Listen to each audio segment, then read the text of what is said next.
ஸ்ரீமதி ராமானுஜாய நமக. பக்தர்கள் அனைவருக்கும் நமஸ்காரம். மகா அவதார் நரசிம்மா கடந்த ஜூலை 25ஆம் தேதி உலகம் முழுவதும் திரைக்கு வந்த ஒரு ஆன்மீக திரைப்படம். அதாவது 3 புராணங்களை மையமாக கொண்டு இந்த திரைப்படம் தயாரிக்கப்பட்டுள்ளது. ஸ்ரீமத் பாகவத புராணம், விஷ்ணு புராணம் மற்றும் நரசிம்ம புராணம்.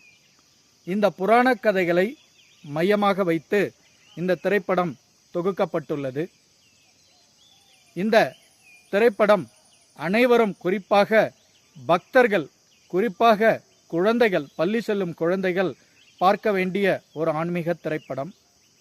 ஆங்கிலத்திலே அனிமேஷன் என்று அழைப்பார்கள். அனிமேஷன் முழுக்க முழுக்க சமீபத்திய தொழில்நுட்பத்தை, லேட்டஸ்ட் டெக்னாலஜி மூலம் தயாரிக்கப்பட்ட ஒரு திரைப்படம்.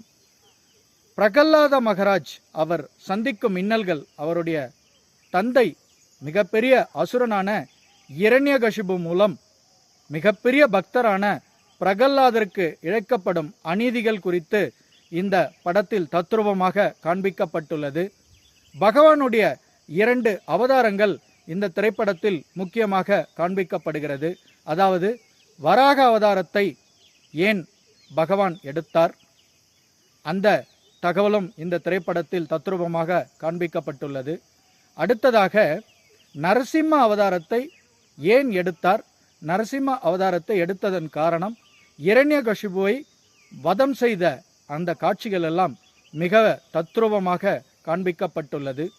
ஓம் நமோ பகவதே வாசுதேவாய, இந்த கருத்தை, இந்த திரைப்படத்தில் இந்த வாசகத்தை, ஓம் நமோ பகவதே வாசுதேவாய, பகவான் விஷ்ணு மீண்டும் மீண்டும் இந்த ஓம் நமோ பகவதே வாசுதேவாய் என்னும் பகவானுடைய நாமத்தையும் விஷ்ணு பகவானுடைய பல கூற்றுக்களையும் இந்த திரைப்படத்தில் தத்ரூபமாக நாம் காண முடியும். ஆதலால் அனைத்து பக்தர்களும் அருகிலுள்ள திரையரங்குகளில் சென்று இந்த திரைப்படத்தை காண வேண்டும் என்பது அடியனுடைய தாழ்மையான வேண்டுகோள். 3D வடிவிலே இந்த படம் தயாரிக்கப்பட்டுள்ளது. ஆதலால் நாம் திரையரங்குகளுக்கு சென்று அதற்கான பிரத்யேக கண்ணாடியை, அதாவது கண் கண்ணாடியை, ஐ கிளாஸஸ் அணிந்துதான் இந்த படத்தை பார்த்தால் இந்த படத்தினுடைய தத்ரூபம் நமக்கு புரியும்.